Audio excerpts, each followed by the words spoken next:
قرآن پاک کیا ہے؟ اللہ تعالیٰ فرماتا ہے ذالک الکتاب لا ریب فیہ، کہ وہ کتاب ہے جس کے اندر کوئی غیب نہیں ہے. اور اللہ فرماتا ہے تبیانا لکل شیء، یہ ایک کتاب ایسی ہے کہ اس کے اندر ہر چیز کا بیان ہے.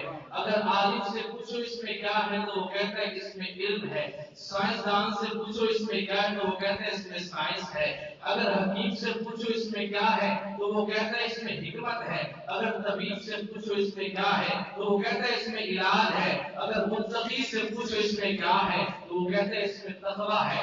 اگر زاہد سے پوچھو اس میں کیا ہے تو وہ کہتا ہے اس میں زہد کا سبق ہے.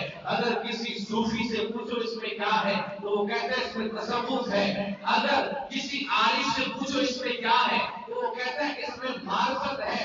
لیکن اگر کسی سنی عاشق رسول سے پوچھو کہ قرآن کیا ہے تو وہ کہتا ہے قرآن ذکر مصطفیٰ ہے. تو قرآن پاک میں اللہ تعالیٰ نے ہر چیز کا ذکر کیا ہے. ہم جس آنکھ سے دیکھتے ہیں ہمیں وہی نظر آتا ہے.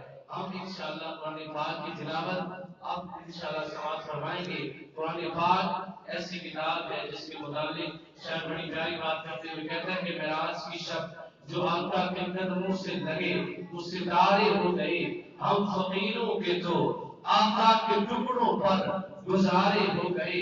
ایک نعت خدا نے عرش پہ لکھنا شروع کی، جب وہ مکمل ہوئی تو ایک ہی نعت کے 30 پارے ہو گئے. جب وہ مکمل ہوئی تو ایک ہی نعت کے 30 پارے ہو گئے.